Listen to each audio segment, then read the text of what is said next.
welcome into this week's episode of Play by Play. I'm your host, Andy Horton, alongside my co-host, Jared Bergstrom. It's episode number 151, and well, we got to talk about All Star. It's not weekend. It doesn't happen on the weekend, at least not this year. Freaking All Star beginning of the week, because that was a lot of fun. The ESPYS is tonight. Jared and I, we both picked Cal Raleigh to win the Derby, right? Mm-hmm. Yeah, so we were both right about that, and we'll get into all that and more a little bit later here on this week's episode of Play by Play. That being said, where are we starting? Let's go ahead and start with the ESPYs because we both have a lot to talk about with the All-Star game, All-Star break, and then if we have time, at least maybe jumping into contenders in playoff standings, who's buying and selling before 2 weeks trade deadline. 2 weeks from Friday is the deadline, I believe. So we will go ahead and actually we'll start with the ESPYs. And who will be hosted by Shane Gillis this year. Oh, I cannot wait to watch that. That is going to be hilarious. That's going to be magical. There hasn't been a really great host since Peyton and Brad Paisley did it, and those two were hysterical together. So we shall see how they go. But first one, best athlete in men's sports. We have Josh Allen, quarterback from the Buffalo Bills, Saquon Barkley, running back from the Philadelphia Eagles, Shai Gilgeous-Alexander from the Oklahoma City Thunder, and Shohei Ohtani from the Los Angeles Dodgers. Big Josh Allen guy. Mm-hmm. Athlete of the year. Just won MVP. Best, number one men's athlete on the planet. I feel like that's hard, you know? That's a push. Josh Allen is awesome. He's not even the best player at his position in the league. So, I don't think I can put him there. Saquon, he was phenomenal. Had a crazy season. The backwards hurdle was the we'll get into most insane play I've ever seen. Shai Gilgeous-Alexander was an absolute menace all year long from the floor, inside the three-point line specifically, and at the free throw line. He did everything scoring-wise for that team. He was really good. But Shohei Ohtani hit 50 home runs and had 50 bases. So yeah, if I was to rank them, I would go. I'm giving it to Shohei, obviously. I'd go Shohei. I would go Josh Allen. Saquon almost broke the single season rushing record, and that is going to be hard to do. Kind of like with what Genty almost did with his record too. So I'll go Shohei, Allen, Barkley, SGA. So yeah, I'm picking Shohei as well, obviously. But I would go, I think, Shohei. Wait, you said what? Shohei, Allen, Barkley, SGA. Okay, that's what I thought you said. I would go Shohei, Barkley, Allen, SGA. Okay. Saquon was the year of the running back in NFL and in college football. And so, yeah, I would just slide Saquon in there at that 2 spot. All right, next up we have best athlete in women's sports. We have Simone Biles, gymnast, Sydney McLaughlin-Levron, track and field, Gabby Thomas, track and field, Asia Wilson with the Las Vegas Aces. And this is where, Thomas and McLaughlin probably did outstanding in their fields, but I kind of feel it's a 2-horse race between Wilson and Biles, and with what Asia Wilson has done I know it's only for the last year, but what she's done the last 2 years for WNBA, it's hard to beat that. Yeah, she is ridiculous. She is incredible. Like the WNBA LeBron, almost. Mm-hmm. Does it all for her team. So yeah, I think that's who I got to pick as well, Asia. Best breakthrough athlete. Cooper Flagg at Duke, great option. Chloe Humphrey, North Carolina women's lacrosse. Hey, there's another women's lacrosse player on there. Right. Iona Mar, did I say that right? I believe so. Okay. Or Ma? No, Mar. Yeah, I think that's how Bill spells his name, right? Yeah. Bill Maher. Rugby, or Paul Skeens for the Pirates. It's another 2-person race, obviously, I feel like. Cooper Flagg came in and he just dominated. Went through the ACC and dominated. Went through the tournament until they lost in the semifinals and dominated. But, I mean, we haven't seen anybody do what Paul Skeens has done. Yeah, I maybe we're just going to agree a lot. I think it's Paul Skeens too. Like, who? That's not normal for pitchers. No. Did he spend any time in the minors? Like, legitimately, I'm not sure. Let me look It's it up. possible he didn't, and that's just crazy. Like, because it's kind of like shocking how fast Chase Burns came up. Paul Skeens played in 12 minor league games. I'm sorry, it's Paul Skeens. I mean, I love Cooper Flagg, but I think it's got to go to Skeens. Yeah, that's a bunch of great athletes, but it's just unheard of what he's doing. Best record-breaking performance. So Gino Auriemma, UConn Huskies, becoming the winningest basketball coach in college basketball history. Caitlin Clark, what was her record? What was it? I don't remember. Is it assist? Assists. Or was it double-doubles? It was assists and steals in a season. Gotcha. So I guess okay. that's 2 record-breaking performances in one. Kevin Durant is all-time leading scorer in Olympic basketball history for the U.S. men's. Okay. And Alex Ovechkin, the Washington Capitals, he broke the record. I think it's that one. I think it's Ovi. I mean, they're all great in their own thing, but I mean, when you break the all-time scoring record, I mean, we talked about it. I mean, when LeBron broke Kareem's 2 years ago, that we voted. I think that was the best record-breaking performance we voted upon. So I mean, I think it's that. I mean, if you go out and you break the all-time record in your league, you get it. Yeah. All right, I'm going to go with Gino on this one, just so we don't agree on everything. Okay. And plus, I think it's really close. One just became the greatest college basketball coach, maybe outside of Wooden, of all time. Or maybe he is up there with Wooden. I don't know. It's almost like the same thing in a way, because it's like, is Gino as good as Wooden? I don't know, but they're at least close. Well, Ovechkin, is he as good as Wayne Gretzky? I would actually say no, because Wayne had so many more assists. Mm-hmm. But they're in the same ballpark, So, yeah, it's a similar argument I'd have for like either the actual that player being the actual GOAT or like being close to. Mm-hmm.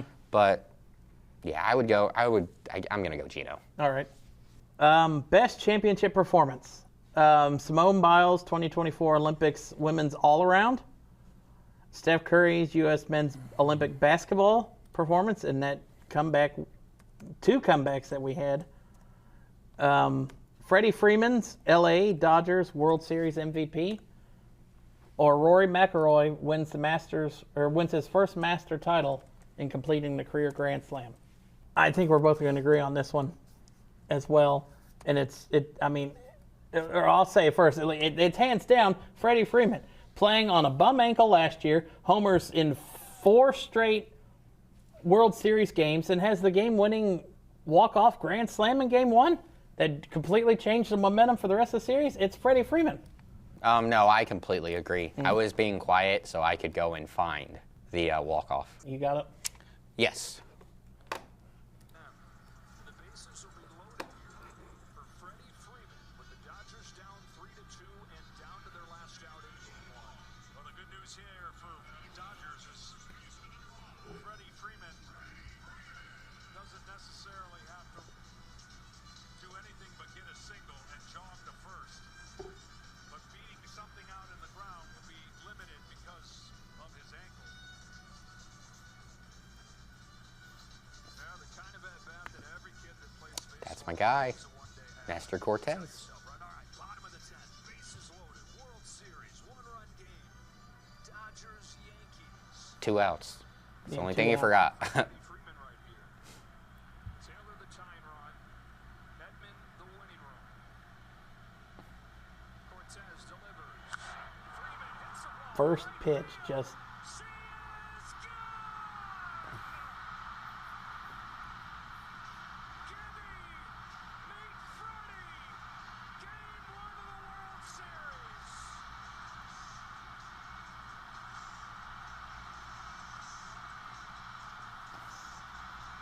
Can't tell that ankle's hurt. no.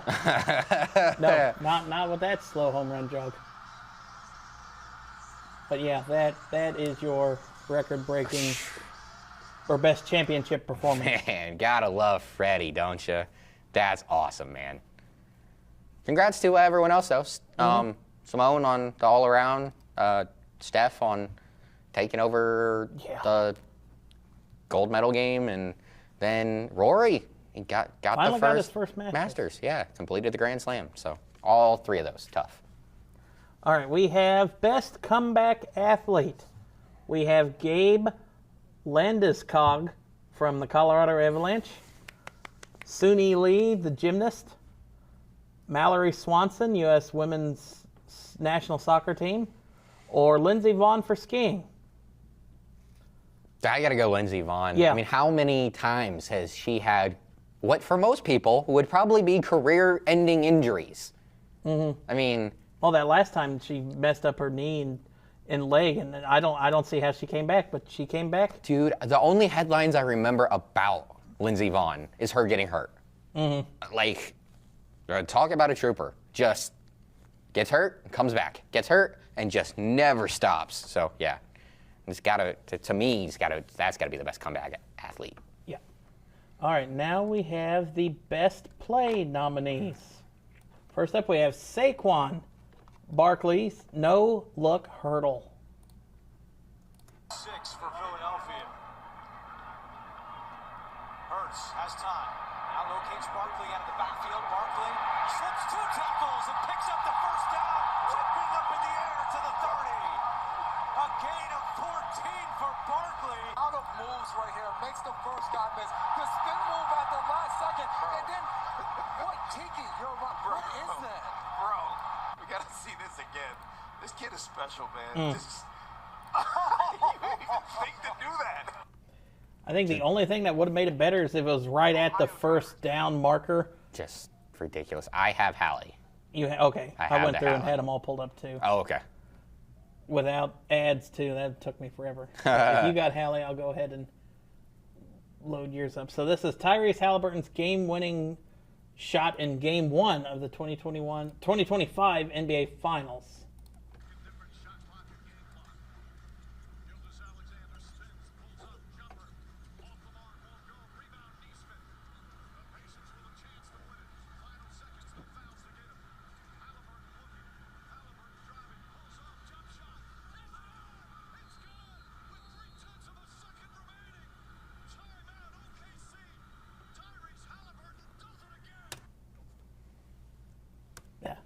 Pacers fan loved it, but I don't know. Not a Pacers fan, still loved it though. All right, we have Sabrina Ionescu's game-winning 3 for the New York Liberty in their WNBA championship. 8 seconds remaining in the 4th quarter of Game 3. 4 seconds. Ionescu will heave and hit and hit. Sabrina Ionescu with the biggest shot in Liberty history. 80-77 New York in front. Nice shoots. Yeah. And she's a great three-point shooter. I mean, 1 second remaining. I think she even played defense and didn't allow. Oh no, never mind. She's on the ball.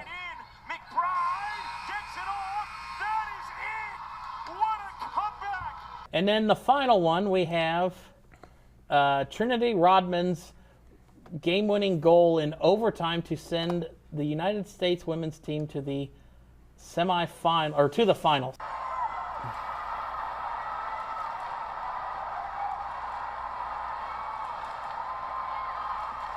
Done.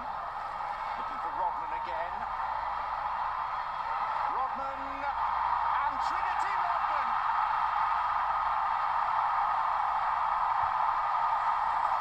Amidst a morass of muddling mediocrity and frustration, a special moment. 22-year-old Trinity Rodman take Let's see if they show a replay. Here we go. Here's a side of it. A few occasions, that is going to be a tight call. Pull this back to left side and miss it. But for her to have the confidence, Barely getting it in that left corner. the touch, Oh, and just over. I mean, yeah, let's see this one. Comes up. She gets Oh, it that's a right reaction. Just barely gets that one past the keeper, too. I mean, See, last week when we did the show, ESPN didn't have it on there for me to click on. But now, now seeing it, that's a huge shot. I know when we did this last week, like you said, we didn't have all of the plays pulled up. We had the other three, but we didn't have that one. I said Saquon last week because that has never happened. I said Halliburton's because I was a Pacers fan and loved it. Ah. But I'm going to switch my pick. I'm going to go to the overtime goal. Because now that I get to see it, overtime. All right, I'll stay with Saquon then. But that's very close. Yeah. Very close. That was awesome. So if I had to rank them at this point, Okay, yeah. I would go Saquon, Trinity Rodman, Sabrina, Hallie. I go Trinity, Saquon, I'll go Sabrina, and then go Halliburton last. Now we have the best championship team. We have the Florida Panthers from the NHL. I think that's their second in a row in like 3 and 5 years. The Los Angeles Dodgers for baseball. The New York Liberty for the WNBA. Ohio State Buckeyes for football. Oklahoma City for the NBA. Eagles for the NFL. North Carolina State Tar Heels women's lacrosse. United States women's national team. Or the University of Connecticut Huskies women's basketball. I hate the Dodgers. It's just true. They are. There's just so much talent. They just are. I hate the Dodgers. You going Dodgers? Yeah. All right. I'll keep it with what I picked last week. I picked the Huskies winning because in that semifinal game, they were 14.5-point underdogs against South Carolina and just kicked the ever-loving dog shit out of them. And South Carolina had won their last two, going for a three-peat. They had them crowned, and UConn said, here, hold my beer because I'm going to go kill a gamecock. And he did. That's for sure. Yeah. Best- Just about any of them would have been good options, in my opinion. Panthers, just dominance in a city that water doesn't freeze. The state, region, all of it. Dodgers, like you said, Freddie Freeman, that's just unbelievable. Liberty, I think that was their first WNBA championship. It's crazy. I almost said the Buckeyes. That With team that was improbable ridiculous. run through. I don't actually think it was that improbable. I know, but that's what they say. I just hate them. Yeah. So I didn't want it to happen. But, I don't know if I actually said this to you last year. I know I said it a lot to my uncle, that Ohio State was the best team in the country. I just was rooting for them to lose every game. But, yeah, they were so good. The Thunder winning their first, Philadelphia winning their first in a long time, but more importantly, stopping the Chiefs' three-peat.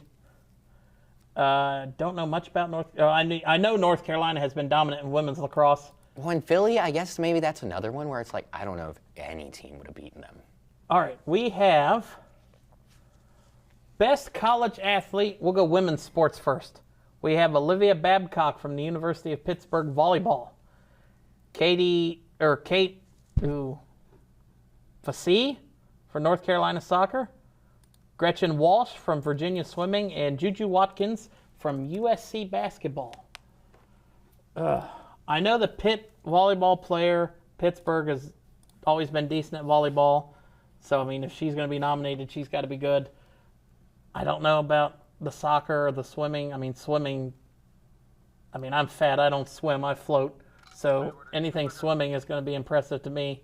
But, just the season Juju had last year, and I really think they could have been the national champions if she didn't get hurt in this Elite Eight.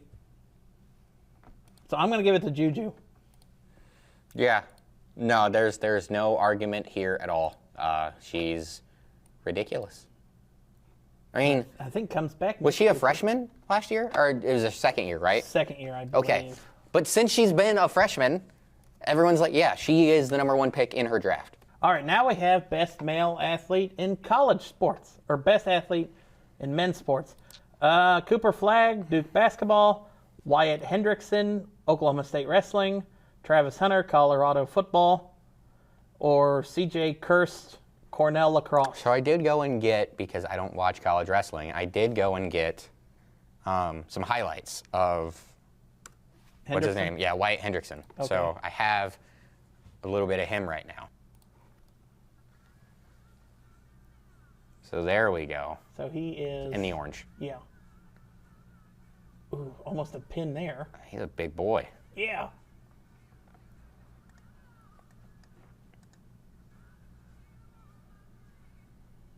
Oh. 2-point escape on a bad takedown. That was kind of wild.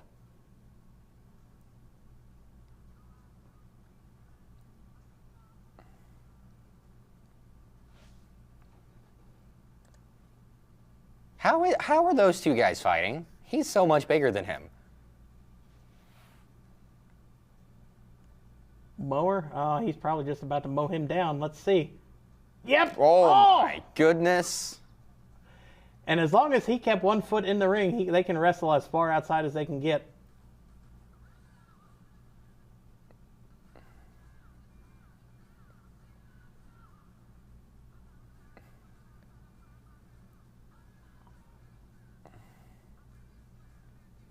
He trying. Oh, man. Dang. Just manhandled that kid. Yes. It's all right. There's some of that. And then I've got CJ Kirst. Oh, this should be fun. Oop. Make sure I have the volume back up. This should be fun. I love lacrosse.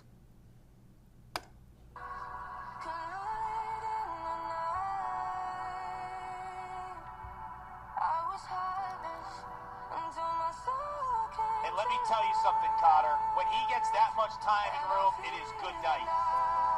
Oh my.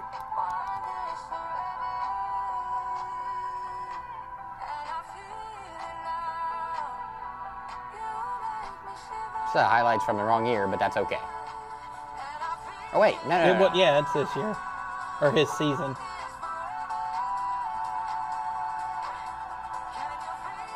Falling down, throw it there.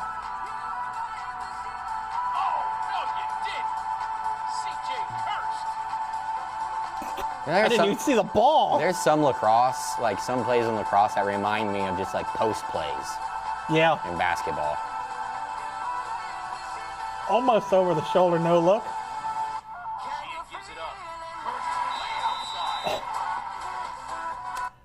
Yeah. So now that we actually went and looked up some highlights for them.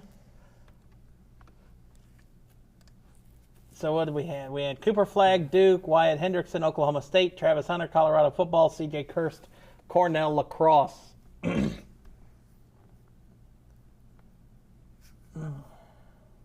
You want to go first? I'm going to go Wyatt Hendrickson. I think I'm changing a fair amount of my answers from last week. But I think I'm going Wyatt Hendrickson because even before we did this, I knew his name, and I don't know anything about college wrestling. Yeah. And so, yeah, I watch college football. He was not the best player on his... He shouldn't have won the Heisman. I won't say on his team because he actually is better than... What's his name? Shador, yeah. But, and then Cooper Flagg, love him. Was he, like, he was great. But he was, I don't know. Maybe I'm wrong. I just feel like he had to be special. I think Wyatt Hendrickson won his title at his weight. I would not be shocked. Can we get it? Can we split it in half and give it to Flagg and Hendrickson? Because I mean they both did great, but I'm leaning with you. I'm going to give it to Hendrickson. I mean, you're that big and you can move and you can throw somebody to the ground in like 2.2 seconds. I'm sorry. That's a big, powerful man. Yeah, you get a trophy. All right, we have best NFL player. Josh Allen of the Buffalo Bills, Saquon Barkley, running back of the Eagles, Lamar Jackson, quarterback of the Ravens, or Patrick Surtain, cornerback of the Denver Broncos. The problem with this is none of them are the best player in the league. But I'm a running backs guy, so I will say Saquon. I'll keep Allen with it from last week then. I don't even remember what my answer was last week. I think you picked Saquon again last week. I wouldn't be shocked. Best MLB player. Shohei Ohtani. He pitches, hit 50 home runs, and stole 50 bases. All right, yeah. Freddie Freeman, Aaron Judge, and Tarek Skubal are the other options. Yep. All great options. If Skubal did what he's doing this year, last year, I think it's a little bit closer. But, I mean, Ohtani did a 50-50 season. Yep. If we could just measure Freddie Freeman, if he did that consistently, then I think it's Freddie Freeman with winning the World Series. The thing about Shohei Ohtani is we're saying he's the best MLB player, and he only did half of the stuff he was good at. Yeah, he didn't pitch at all last year. So, how much better is he than every other player in baseball? God only knows, because I don't. But you said here, it's my hands can only go so far apart, guys. Like, I was trying to keep it close for I everybody think else. I don't think it's that close. Best NHL player. They don't have Connor McDavid on here, so I don't care. Leon Dryas, no, hell with him. The Edmonton Oilers. Connor Hellebuck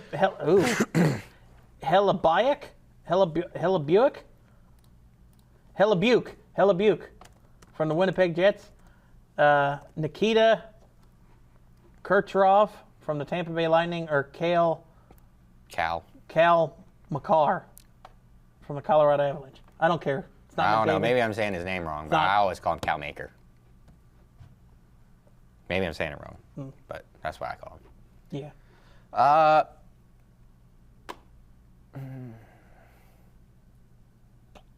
go Cal Maker. I'll go the guy whose last name I couldn't say from the Oilers. Best NBA player. Giannis, SGA, Jokic, or Tatum? Jokic. Yeah. Best WNBA player. Caitlin Clark, Nafasi Collier, Brianna Stewart, or Asia Wilson? Asia Wilson. Yeah. Are these questions? Best driver, Joey Logano of NASCAR, Alex Palou. Palou. Okay. IndyCar, Oscar Piastri. Okay. F1 or Max Verstappen. Like you said, are these questions? It's Max Verstappen. Max Verstappen, When there's 18 races and you win 12 out of them, I'm sorry. No. Best UFC fighter, No, I don't know. I don't really watch UFC. Alessi Harrison. I don't know how you say that one guy. The other two guys' last names. But wait a minute. Is that Khabib's cousin? Is he back? I don't know. It shows you how little I know about the UFC.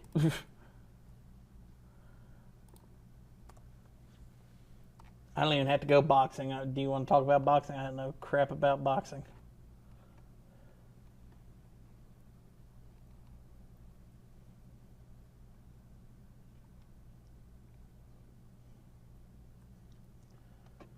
Or soccer. I don't recognize any of those names for soccer. We're going to jump down to best golfer. Nelly Korda, Rory McIlroy, Scotty Scheffler, Majah Stark. I think it's another no-brainer. When you're the number one golfer for 2 years in a row in the world, it's Scotty Scheffler.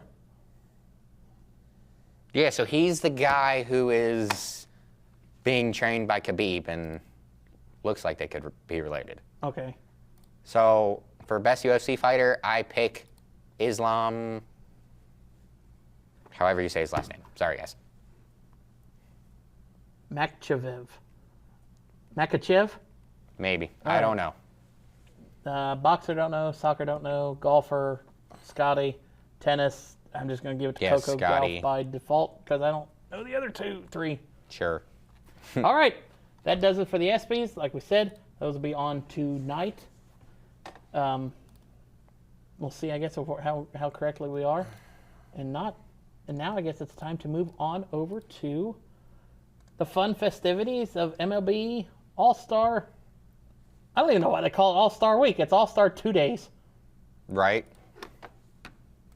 But what a way to start off with the Home Run Derby, which that was phenomenal to watch. I'm glad Cal Raleigh picked it. We picked him last week. Came up 1 home run from tying Barry Bonds' first half of the season. He had 38. Bonds had 39. But yeah, I mean, Cal Raleigh, he was. I mean, let me pull up the participants again because, I mean, there was James Woods from the Nationals, O'Neal Cruz from the Pirates, Brent Rooker from the A's, Jazz Chisholm, who had no business really being there, from Byron the Yankees, Buxton. Buxton. Junior Caminero. He had a great first round. Almost won the whole thing. Yeah. I think that's all of them, right? Or no, Matt Olson. Yep. Oh, I really thought because he went last and he had that stretch. Hot. Yeah. He had like 7 straight, and I was like, oh, he's going to just beat Raleigh and Rooker out. But fell, I think, 2 short. But, I mean, that was one of the better home run derbies I've seen in a while.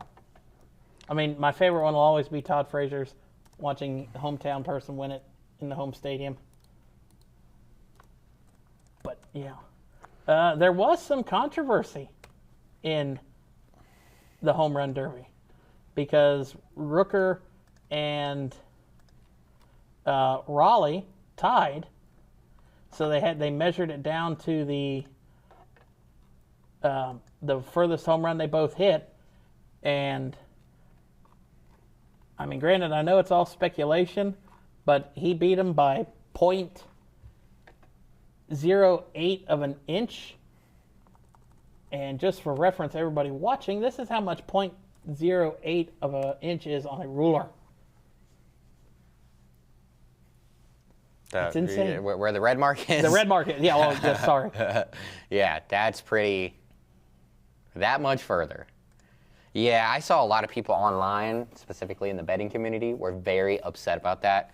And Brett Rooker himself was not happy about that. I sent you one of the ones down there, is his comments, because someone asked him about it after I don't know if it was after it was done or just after he was eliminated.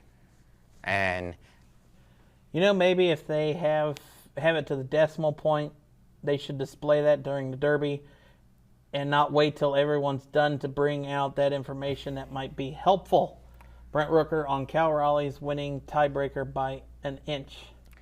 And I kind of get that. I don't necessarily disagree with them, but I kind of feel like, I mean, it was already said because the announcers were talking about it, and they said, no, it doesn't come down to a swing off. It comes down to the furthest home run, and they go to the second decimal point.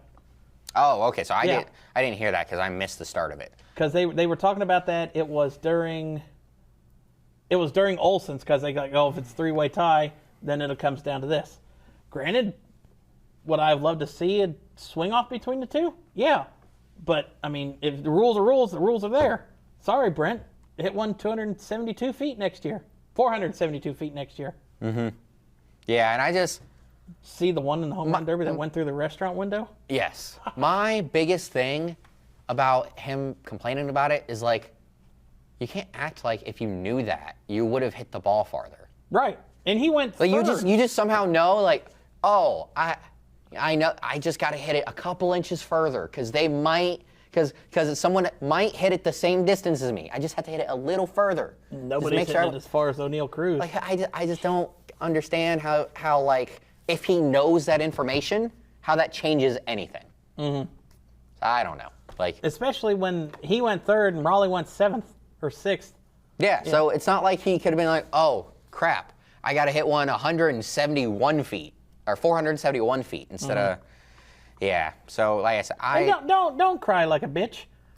Don't take the festivities and the fun out of All Star weekend. Yeah, just sit up there. Well, he had that chance to redeem himself last night in the swing off, and we'll get to that in a minute. But he went 1 for 3. No, he did. He went 2 for 3. Oh, he did have a second one? Yeah. Okay. Yeah. Well, you should have hit a third one then. You knew that rule coming in, so you should have hit another one there, Brent. Kinda in his defense, kinda, a little bit. He had no chance. I'm sorry, no. If they go to a swing off, and I loved how Raleigh switched. Did you get to watch him? Yes. Okay. Yeah. Batted the first time, left-handed, called his timeout, went to the right-handed, and hit like 8 more. I just mean, like, and we'll talk about this more later, but if Kyle Schwarber is the guy taking swings, I'm picking that team. End of story.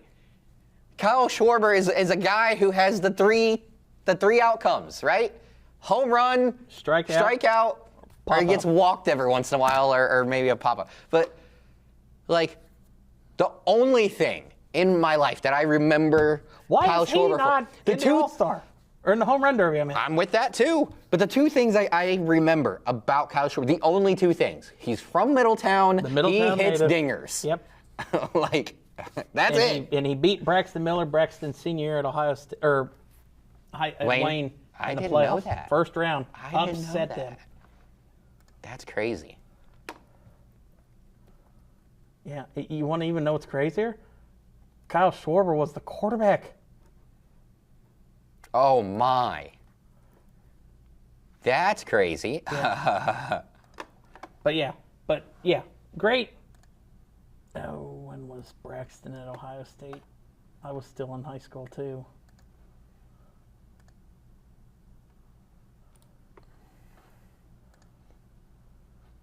But yeah, it was insane. I love the outcome of the home run derby. Except my only problem with the whole thing was why was Jazz Chisholm there? I am a Jazz fan. He's awesome. But everyone else there is like at least 6'2" or something. They're all huge. And I think the Junior Caminero may be the smallest one outside of.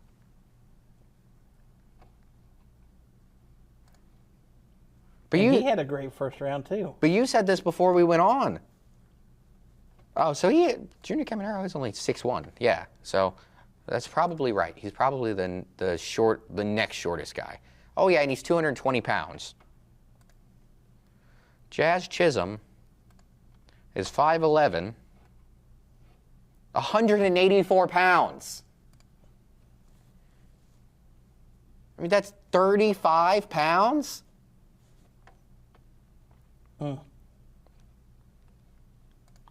I just feel like if you're gonna be in the home run derby, you gotta have some mass to you. Unless your name is Jose Altuve, because I would be okay with Jose Altuve at his size being in the home run derby. I mean, he's hit a lot of them, right? I'm not tripping. Yeah, I would say so. I'm not crazy, right?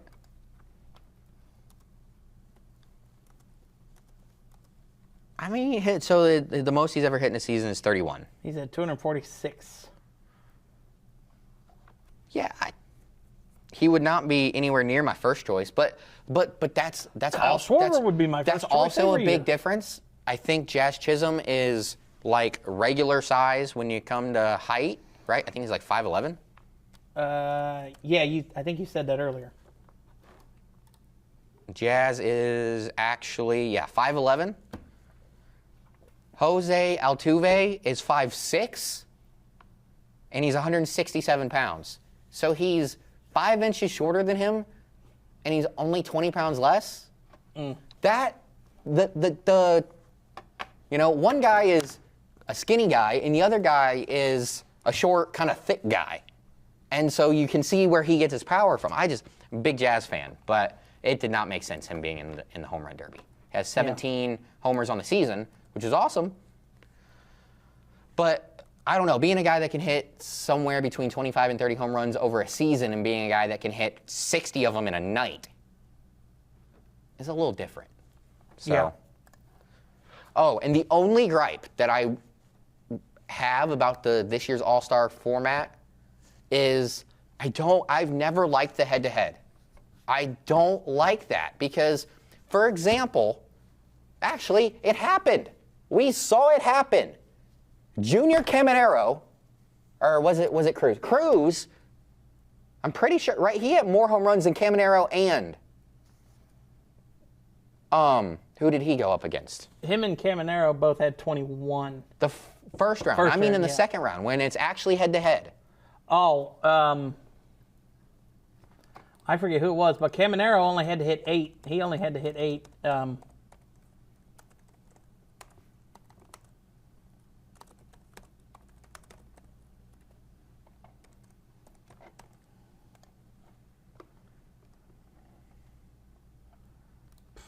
That doesn't have it.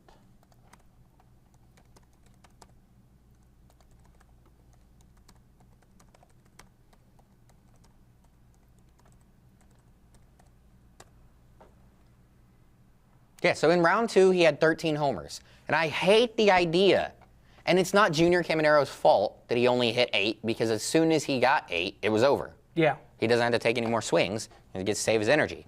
But it really ticks me off that Junior Caminero went to the finals with 8 home runs, and O'Neal Cruz hit 13 and misses the finals? Huh? What? Because they go to the head-to-head bracket after the first round. Yeah, I don't like that. Nope, I go don't back think to it the- should ever be head-to-head. Nope, go back to go back to the first round. You have the bottom 4 is eliminated, then you eliminate the next 2, and then the final 2 go head-to-head. Yeah, I think that is the best way to do it. Because if it went that way, then it would have been Raleigh and Cruz. Because Buxton only hit 7 and Caminero stopped at 8. Yeah. Go back to the old way.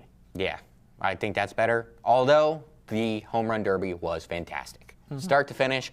And I think one of my favorite parts about the whole thing is, actually it might be my favorite part about the whole thing, is Cal Raleigh's dad, Todd Raleigh, was throwing to him, and his little brother was sitting back there catching. I love that. I thought that was so cool. And here you go. I got a picture pulled up. Or let me make it bigger.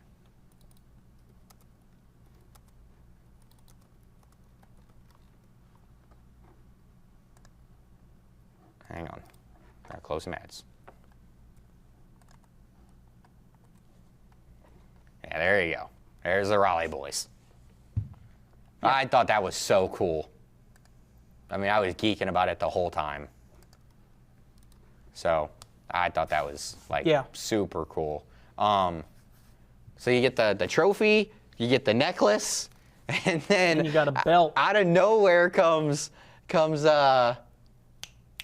Cody Rhodes with the home run derby belt. I didn't even know that was a thing. Oh, I didn't either. And I didn't know it actually says WWE down there, like right there. Huh. Yeah. So I thought that was all cool. Oh my goodness, people, chill We're not out. subscribing to People Magazine. Yeah, that's crazy. And then, moving on to the All Star game. Happy as hell, National League won 2nd year in a row. Like we posted on Facebook last night. 2nd year in a row, or no, 2nd in 3 years, and the first time they've won as many in 3 since they went 3 in a row back in 2012. But it had been a long time and a long stretch where the American League just won. Well, and I don't often watch the All Star game, but I did this year, and I'm going to start watching it probably every year. I mean, I've always heard it is the best All Star game in sports. It's not even close. Like, it was actually fun to watch the whole time. Yeah, National League got off to a huge 6-0 lead, and then it melted away in the last couple of innings. Brett Rooker hit a 3-run bomb to get him in to get the American League back into it, and then they were able to score 2 more in the 9th. Who started things? It was Braxton Buxton hit a double down the first baseline, and he was able to get the second. Bobby Witt came up, did the same thing, pretty much hit it to the same spot. Matt Olson had a huge out, diving down the first baseline that ended up saving a run. It was a second out of the inning, and I mean, it saves the run. It probably saves the game. Yeah. I mean, it gave us the greatest finish in All-Star history. Yeah, that swing off, I will take that every year. That is how you should. Hey, Rod Manfred, pay attention. That's how I think extra innings should go for regular season too. I said that before we started the show. I was like, forget extra innings. This is better. This is so great. And,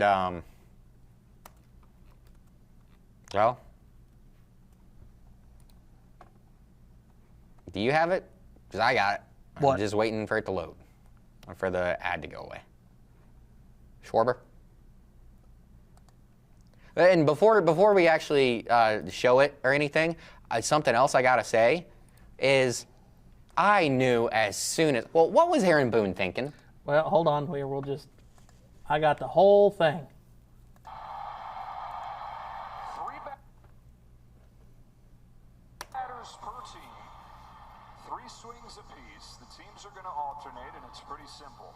Whoever hits the most home runs wins the 9. So they didn't say this, but if they tie after that, you pick 3 more? They're going to use. I don't know. I would think that's what you do, but No, in a minute. They're getting the rules too. This is a first, folks. You're watching All Star game history here. Get through. Let's get down to the field. A little fun. So this is a first to make a little history. Aaron, tell me who are your home run hitters tonight? So we're going to lead off with Brent Rooker. Then we're going Randy Arozarena and Jonathan Aranda. All right. And like I said, I don't know if there's a rule that like the manager obviously managed. there's not, because they would have said that. Right. There's not. Why the fuck did you not pick Aaron Judge or Cal Raleigh, who just won the home run derby? Yeah. I'm pulling up the All Star roster. Cal Raleigh, Oh, we got even. Vladimir Guerrero, Gleyber Torres, Junior Caminero, Jacob Wilson, Aaron Judge, Riley Green, Javi Baez, Ryan O'Hearn, Jose Ramirez. I would have picked. Well, he's not the biggest home run hitter. Jose? Yeah, he doesn't. He's hit a got lot like of home runs. 300. He doesn't have the power anymore because he was in it. Was it last year or 2 years ago? He was in the home run derby, and they were talking about that being a thing against him. But yeah, you just said it. Bobby Witt, Jeremy Pena, Isaac Paredes, Brandon Lowe, Byron Buxton, Garcia, Steve Kwan isn't really a power guy, but like, Julio. yeah, he's had a okay season. But yeah, let's just start back up at the top. Oh, those are just the reserves. Just out of the starters, who would I have picked besides, I forget who he said, Arozarena, and who was the other one? No, I don't have a problem with the Arozarena. J-Ram has 18 home runs this season. And it's not the home run derby. You don't need to hit 60 of them. Right. You get 3 swings. So. Right. Yeah, let's see. Before, who was the last guy that he said? I mean, dude, the top of the lineup is it. Yeah. Cal Boom, Raleigh, Boom. Vladdy, and Junior Caminero is a great. Those are great. Yeah. Or you could go down to Judge. Right. Any of those are. And then the National Sorry, League, man, they yeah. pick. Who was first for the National? The Stover. Stowers. Stowers. There you go. From Miami. 2 was Schwartz. And then we never saw the polar bear because we didn't need to see the polar bear. Here we go. Right. Three from the Good, yeah, here we go. Dave, who's the National League have in store? Well, Kyle Stowers just found out he's in this contest, so he's going to lead off. Then we're going to go Schwartz in the 2, and the polar bear will finish in the 3 hole. Okay.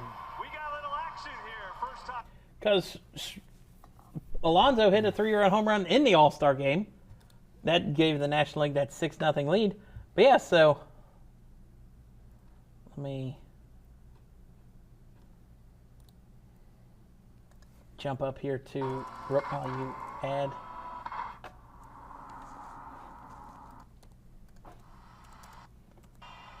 Impromptu home run derby. There's a shot to left field, and there is the first home run. That's huge. That is so much pressure, right? You want to get the first one on the board, and this guy, man, he's meant to hit home runs. Flies this one to left center field, and Brent Rooker hits 2 for the American League. Yeah, so he hit 2. Yeah, I just don't see how the guy that you pick to bat last, specifically, nothing against Jonathan Aranda. He's awesome. Mm-hmm. He's hitting .324 this season. Kill it, bro. Got 102 hits. He has 11 home runs. I just don't get it. Yeah.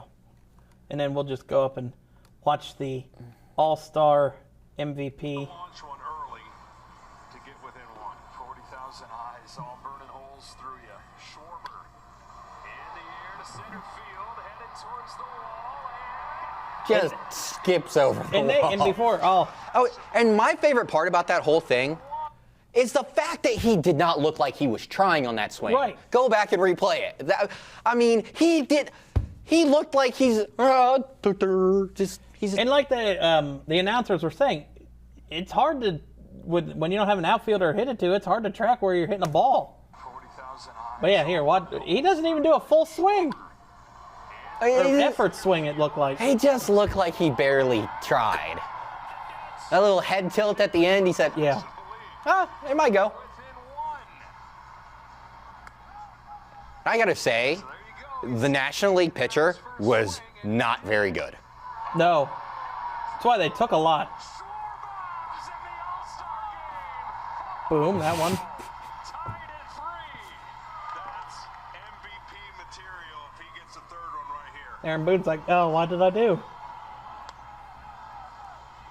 This guy, But yeah, Ebel, you saw each one took quite a few pitches. Well, the 2 of them. pretty darn good. He was like, oh, that was the one. AL rallied in the game. NL has rallied in the swing. Look out, Chop House. National League takes the lead. What I would do to be the guy that got that baseball. There's a Oh waiter. my. There's a baseball in my soup. Oh my goodness. Now that- I want to let me. Man. I love Kyle Schwarber so much. Aranda, did he hit 1? No, he didn't hit any. But the one he hit that bounced right off the wall, I thought that one was going to go, and it just didn't have enough. But outside of that, the 51 years ago, the best thing in the All-Star break was this tribute to Hank Aaron. an all-time baseball moment occurred in Atlanta, Georgia. Let's relive that marvelous milestone in baseball history.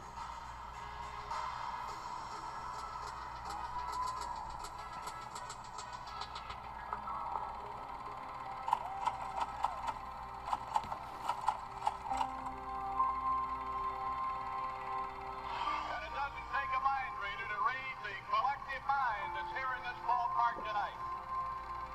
They came to see him pass the babe. Once again, a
All right, now every MLB team, and I'm going to say you can probably do it with football. They need to start doing stuff like this too, because I feel like that can. They set the bar with what you can do with on-field graphics and everything, and that was pretty cool. Yeah. And for the man, you know? Mm-hmm. So just something that I kind of thought was interesting. Some of the best 44s in baseball history. Obviously, Hank Aaron, Willie McCovey, Roy Oswalt, Paul Goldschmidt, Jake Peavy. He wore 44 too. The Reds got a couple of great 44s. When you look at Eric Davis and Ellie De La Cruz is going to be, I mean, his name is going to be rising up the all-time great list for a very long time, considering his career just started and he's a child. Yeah, I just kind of cool little thing I just looked up. There's some good 44s. All right, before we move on to the next part, which is we're going to be doing tier rankings about buyers or sellers at the All Star break. Andy texted me and had a trivia question for me. Oh, yeah. This past week. So I actually have to look up the answer because I don't remember it. But. Okay. Let me get the. So the question is the only teams, there are 7 teams in MLB history that have never held the number 1 overall pick. Who are the 7?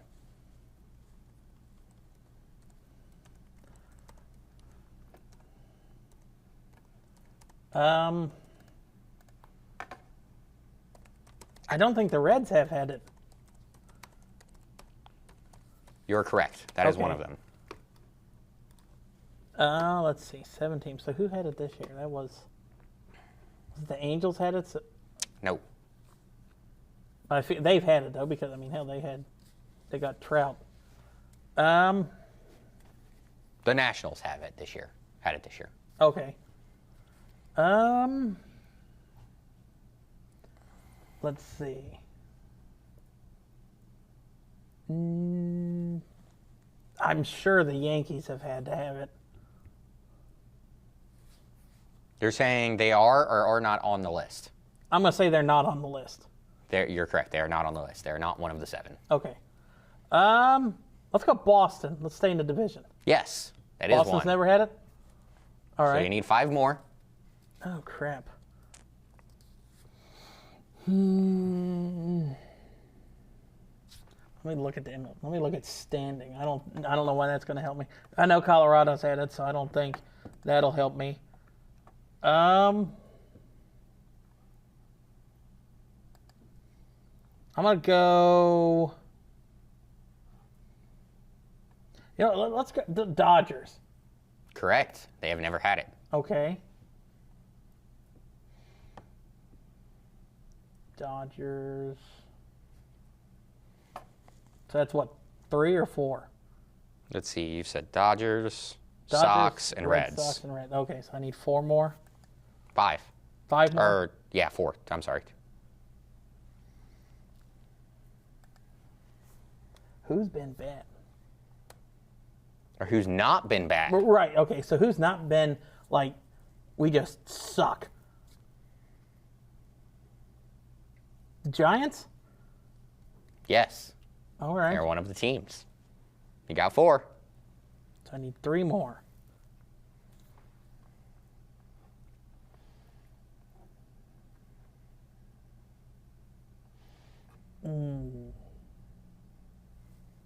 Phillies? Let me try the Phillies. Nope. Nope. Damn.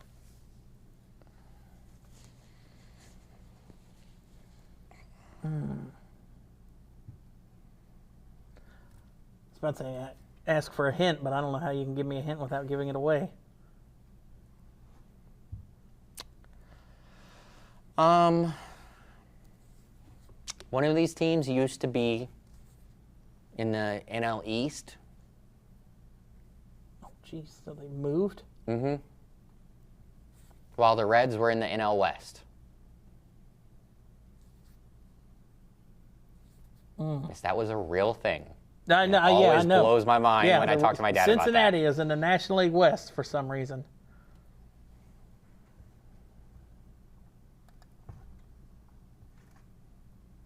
Is it the Cardinals? Yes. Okay. The Cardinals are one of them. So you're down to 2? Down to 2. Okay. The easiest hint for one of these I can't give because it would be obvious. Okay. And let me try and think about some. Or what league are they both? Are they one in each league? Yes. Or one in each. One in each league. So who has not been considered? The Brewers used, I think, was Yelich they had it, so it's not the Brewers. Pirates picked Paul Skeens, so it's not them. The Marlins, they had too many good players that they traded away, so it's not them. Freeman was the number 1 pick for the Braves. I got wrong on the Phillies. Nationals had it this year, so it's not them.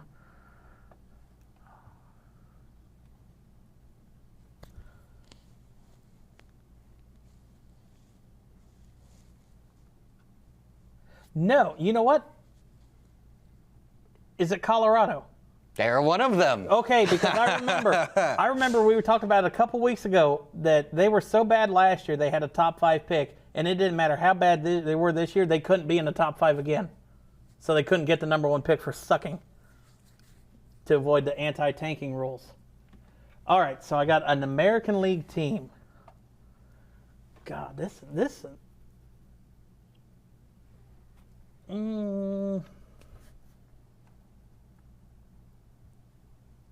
Rangers? They've never really been that horribly bad, I feel like.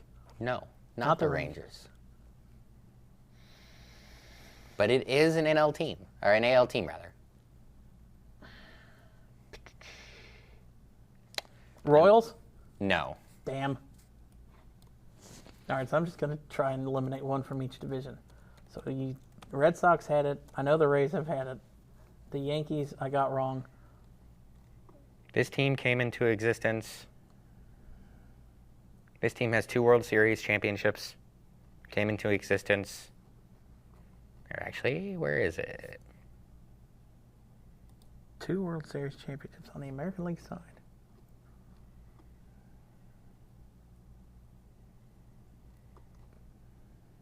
Wait, when did they? Okay, that's what I thought, but I thought I saw something wrong.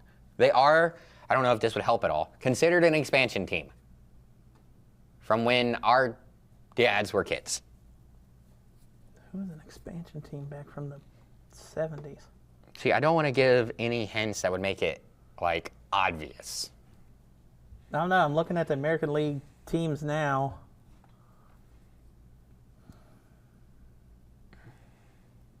The only one I can think of would be Toronto because they replaced, not replaced, but that's the only one I can think of that has 2 World Series on that list on the American League side. Because Detroit I don't think has any, or has 1.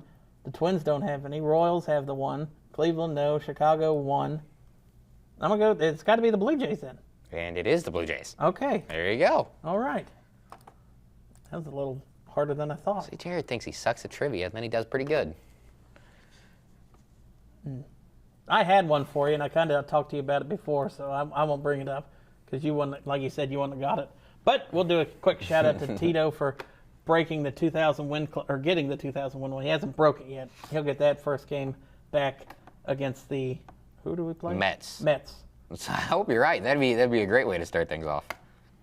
All right, so now we are going to move over to probably the last segment of this week's show, and we're going to be doing some tier rankings of MLB MLB buyers and selling. And I guess we can just say who's going to be holding, because I feel like there's going to be some. All right, so we got it up. Let's bring it up. Andy, you keep the graphics up, or the standings up on yours, because I don't have them up on mine. Okay, I'll get that in a second. All right, so I think we can go through and teams that I don't think really need to do much. I don't think Tampa needs to do that much. I think they're kind of in a spot. They got a hot bat right now. Obviously you could always go and get a hotter bat or a better bat. Better bat, no. You can get another bat for your lineup and always help with bullpen.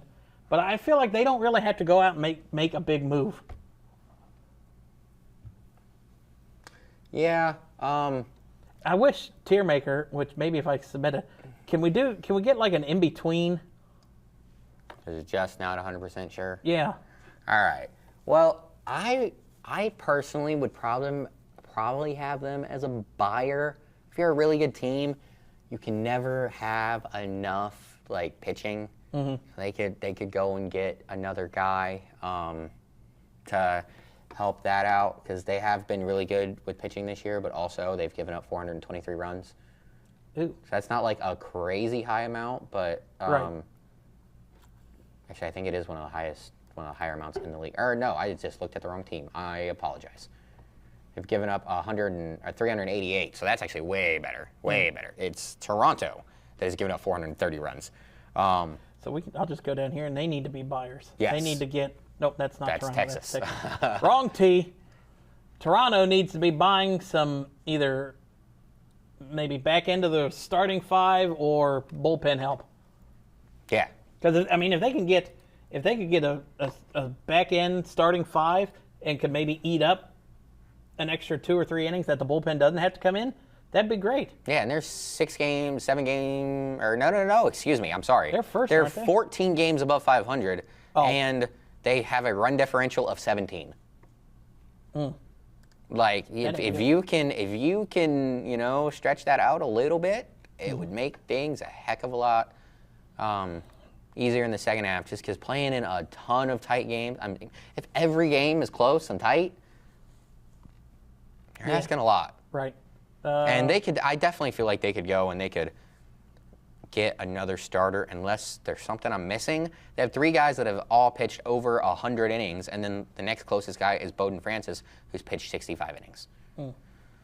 So, yeah, I definitely think they could maybe use an extra starter. Or a middle relief guy that can come in and kind of what Nick Martinez was last year for us, kind of come in early and eat up a couple innings. And shoot, Nick Martinez could be one of those guys. If the Reds have to come out. I don't want to get too far into it and be pressing things too hard, but the Reds have to come out hot. Like, I need at least to win 10 out of 15. I at least need that. Or I think the Reds would probably be in the seller's camp. And I don't want to do that. It's been a fun first half of the season with Tito. I like how things have been going. They could obviously be better, but I don't want this team to sell. I like all the pieces that they got going on, and it's one of those things, if you add a piece or two, you never really know. So we're just going to move the Reds up. They have to be buyers. They got to go. They got to get something. Yeah, especially if they want to actually do something in the second half. Because, I think you're crazy about the fact that you don't like Tony Santillan, but he's pitched in 45 games this season or something. He is exhausted. Like, they are just using the crap out of him. Like, I don't know how many more innings he's got left. I hope he's got a significant more. But he's, like, in the top 5 of the league when it comes to appearances this year. He just plays anytime the Reds need him. And you've kind of been able to tell over the last couple of weeks that he's getting a little tired. He's not quite the same. And he's pitched less the last few weeks, actually. So yeah, the Reds, I think they need either outfield, like right fielder, go get a bat out there, or something to help first base. Yeah, they need a consistent outfield bat. I mean, you can't keep platooning Fraley, Benson. Who else has been out there? Lux or Hayes? Hayes is every day when he's healthy, pretty much. It's Marte sometimes, every once in a while. Yeah. Connor Joe, Reese Hines, but he got sent down. It's Connor Joe. I mean, he's been on and off the injured list a couple times since we got him. Yeah. And that's something else. Like, a lot of people, I know a lot of Reds fans that have been, like, hating Connor Joe. And does Connor Joe really raise your ceiling? Not really. But does he give you a floor at an outfield position? Yeah, I think so. So,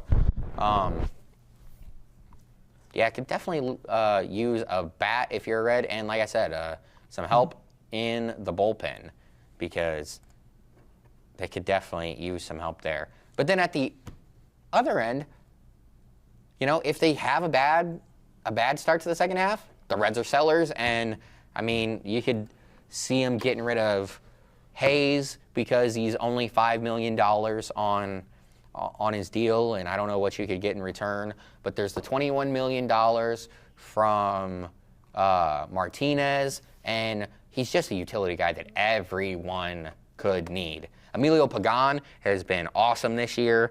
He's a guy that I could see teams coming after for sure. Scott Barlow, he's appeared in 46 games. He has also been ridiculous. His ERA has started to balloon a little bit, up to 3.80. That's not bad, though. I like a lot of the relief guys that the Reds have. And I could see a handful of them, if things don't get off to the correct start, I could see them moving from a handful of them. All right, now let's get back onto this. Let's go sellers real quick. I was about to say the Diamondbacks. I think the Diamondbacks, they're another team that just like the Reds, they're in this space where they don't know if they're buyers, they don't know if they're sellers. But if they are sellers, they got a lot to sell. Aren't they? They're considerably. I don't think they're not that far under 500, but I think they're like 14 games back of their division. So, yeah, I could see them. And they're not winning their division, but they're close to the wild card. Oh, they are? Okay. They are 3 games under 500. Okay, so yeah, they were one of the ones that the division is so far out of reach because of the Dodgers and the. Yeah, they're the first team behind the Reds. Okay. The Reds are they're 2.5 games back, and the D-backs are 5.5 games back. Was 4-6 in their last 10 going into the break. But like I said, they're a team that has a lot to sell. Yeah. Both of their corner infield positions, when you look at Josh Naylor and you look at Gino Suarez, and, you know, that'd be a guy that a lot of Reds fans wouldn't be mad about getting him. Marte? He was on he was on one of the ones that could be moved. Oh, I feel like you're burning things down. Well, if it gets to that point, or I guess if the right one comes along. Let's see. I think it'd have to be a right one comes along. It's hard to get rid of a guy like him. But then Zach Gallen, Merrill Kelly, a couple of guys that I've heard a lot of people talk about in the pitching side that you could see them move. And then they do have, there's like a reliever maybe. Was it Shelby Miller? Yeah. Yeah. His ERA is 1.98 in 36 innings, a whip of 1.48. Well, if the Reds get rid of Pagan, the Reds could go after him. Excuse me, no, I looked at that wrong. Not a whip of 1.48, a whip of 0.96 and a WAR of 1.7. That's pretty great of a WAR for a relief pitcher. Yeah, they got a lot of stuff that could be for sale there. And then I think maybe Perdomo was someone I was hearing being talked about that could also be moved. So I would be shocked if they did end up moving on from Ketel Marte. But, I mean, the only 2 guys really on the team that I would say, personally, I would say are untouchable are, well, I guess you can say 3, maybe Gurriel, Corbin Burns, and Marte. Like, just about anyone else. Now, there's a lot of these guys that, you know, wouldn't be wanted, but there's some good pieces there, and, like, they could unload a lot of this roster, and they'll look way different. Carroll would be one. Didn't I say Carroll? No. I skipped him? I'm sorry. I was looking at Carroll. Okay. I was about to say. I don't know what name I said instead of Carroll, but you said Marte, Gurriel, and Burns? I definitely didn't say Burns. I don't know. If I did, I didn't mean to. I was way wrong. All right, let's get back into this. Miami, they have been plagued as selling. They're trying to get rid of Alcantara, and they just got to kind of get some stuff, get some pieces back to maybe in a couple years be back into contending? The Twins, they started. They had a 10 or so game winning streak at some point this season, and since then they've kind of fallen off. They're 11.5 back, 2.5 games under, 11.5 games back of Detroit. Who's going to catch that? Yeah. team? Oh, we'll just move Detroit. Detroit's holding. I don't think. Nah, I think they're buyers. Really? They're going to go get something. I would be like, because a lot of their fans aren't too happy with the whole pitching situation. I mean, you can't complain about Screwball.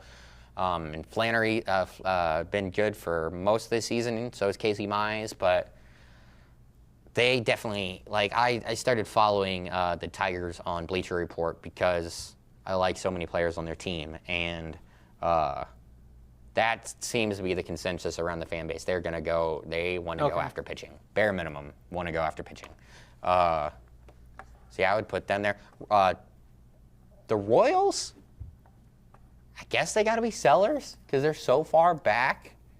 I'm not 100% sure what all they have to sell, but you're definitely not having 3 teams from that division make the playoffs. If you're lucky to get 2, because you'll probably now. Twins, I think the Twins, because I mean I've seen a lot of that. Buxton's is looking to be on the move. So. Well, and I was about to say that was one of the things that the Reds. That's a trade I've seen for the Reds. Byron Buxton for, I don't know, I thought it was crazy. I think maybe Sammy was on there, was one of the guys involved in that. But, so I wouldn't do it, but Byron Buxton has been a possible trade candidate I've seen. Yeah, let's just finish that For the Reds. division and the Guardians. What happened? I don't know. They fell off the face of the earth. Like, Tito went and got the Ohio Cup from Cleveland, and they've been a different team since then. So if they're not buyers, I don't think. You mean sellers? Yeah. Because they got to be sellers. Yeah, they're not coming back from that. Especially because what's his name? Was it their shortstop or their third baseman? Arcia just hurt himself real bad. Running at, it must be shortstop because J-Ram's third base. Yeah.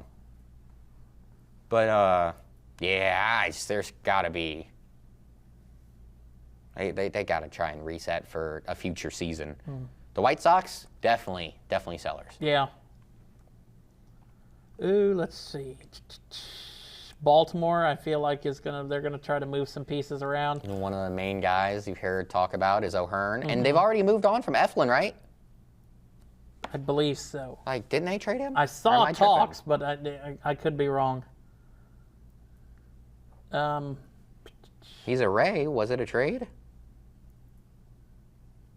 I think so. Then, yeah. Now that you say that, I think it was a trade, but Pittsburgh, they're going to be selling. Yep. I think. Oh wait. That's traded to Orioles. I'm sorry. I think Pittsburgh's going to be sellers. I mean, I don't think they have a lot to offer, but there's a couple pieces that the Pirates have that could be useful if they move from. There's 2 names I saw that I can't remember. Oh, they got Eflin. I'm sorry, I messed that up. He was a Ray. But I mean, Baltimore's so far back. I think, like you said, O'Hearn's going to be a piece that's going to be potentially moved. So yeah, I'll just keep Baltimore down there because I don't see him making a comeback towards the wild card either. Yeah, I mean, 11.5 games back, so they have actually tightened things up significantly. Yeah. But still, 11.5 games back. And Toronto, they've started playing so well as of late. Boston is on a 10-game streak. Tampa, they're actually 2-8 in their last 10. That would be interesting because maybe Tampa does end up being a seller down the stretch.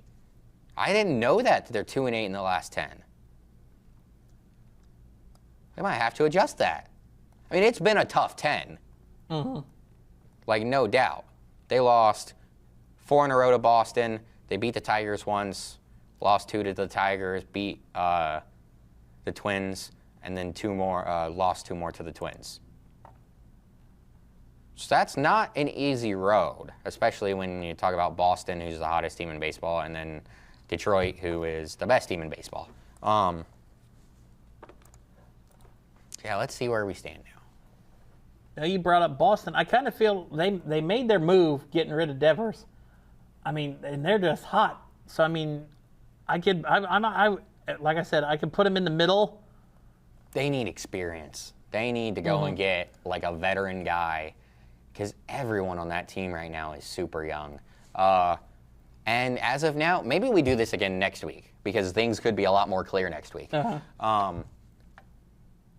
As of now, it feels like they're buyers. But if things take a turn for the worse, there's been Jarren Duran talks all season long, and he's 38.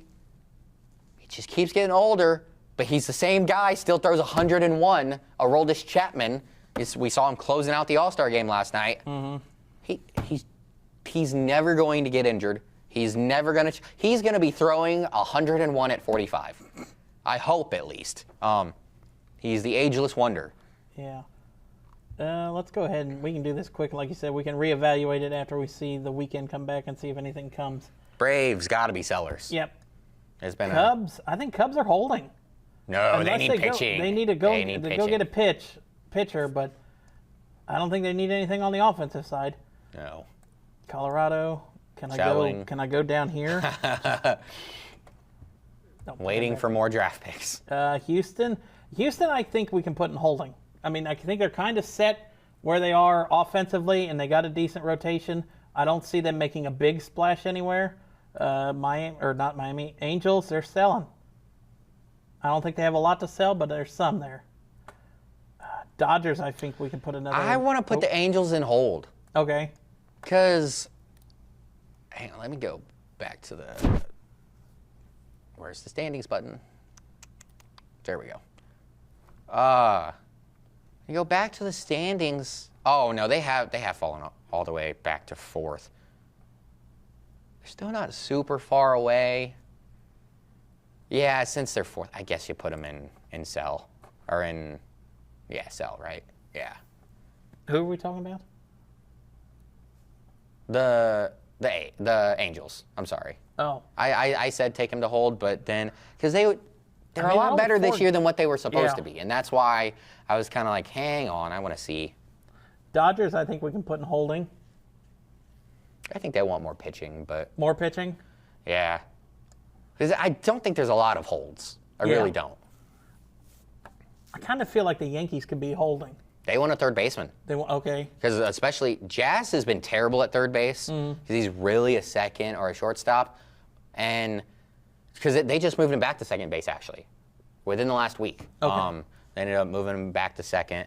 So I mean, outside of third base need, they're one of those teams that they could go and get Gino, and then also the I've started listening to Talking Yanks because John Boy, it's John Boy people who do Talking Yanks. Okay. And I'm just fans of them. And they talked about yesterday, maybe 2 days ago, that there's like maybe 2 relievers that they want to keep. And they want to move the rest of it. They want new everything else pretty much. Okay. There might have been 3 of them that they were like, all right, I'm good with them. Especially, I mean, how bad have the Yankees been since mid-June? Right. They've lost way too many games. Let's see. Well, you looked that up. I kind of feel Texas is holding. I think they're kind of in a spot. I mean, everybody can always use a bigger bat in their lineup, but I think they're in an okay spot pitching wise. I don't think they need anything outrageous. I feel like the Cardinals could be a hold.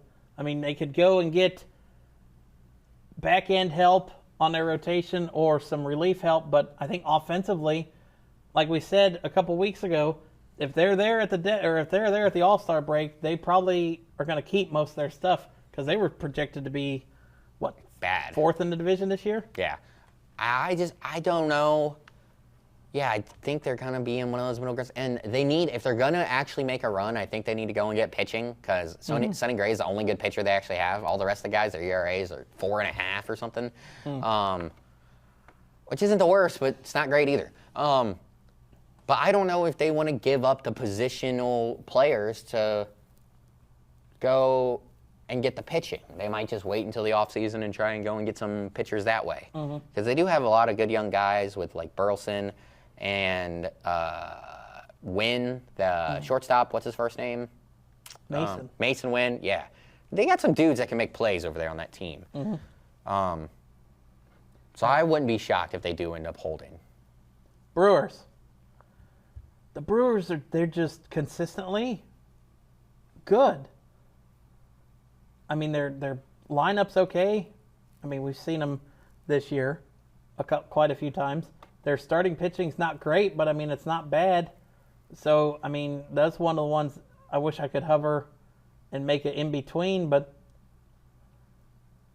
I gotta go Bayer. okay. I gotta go Bayer. Like, they need... Because they're still the same Brewers. They don't have a great offense. They somehow piece things together with pitching. Nationals. It don't make sense sometimes, but they are. National. I don't think they're going to be sellers, but they're just. Someone is going to break down their door for Kyle Finnegan. He's too good to sit on that roster the second half of the season. One of my favorite pitchers in the whole league. All right, here we're getting an A's. I don't think they're going to look to get rid of a lot of their stuff. I was about to say, I don't know if they have a ton. Like, Rooker's the one guy that everyone's been talking about. I don't think they're going to get rid of him. Right. I think they're going to hang on. He's kind of been like that for 2 years now. Like, oh, yeah, we'll trade him. We could have the offers right. Yeah. See, these two teams right here, the Mets and the Phillies, they keep bouncing back and forth with their division. Who's going to lead? Who's going to not? They're kind of both in that, I would put more towards buying, but they're in that middle ground. Yeah, and I kind of agree there. And the Phillies there. would be pitching, I would say, the most. Because, I mean, you got Kyle Schwarber, Trey Turner, Nick Castellanos, Bryce Harper. You don't need another bat. Somewhere, maybe some defense. Because Okay. they're god-awful defensively. They are not good. And then the Mets, not good. The Mets, I feel like they need a piece to kind of separate themselves from there. San Francisco went and got Devers, so they made their move. And I just don't think there's not a lot I don't think they're going to get rid of. Hey, that's a good time for the meme I sent you Oh, about their minor leagues. yes. Let's go pull that up real quick.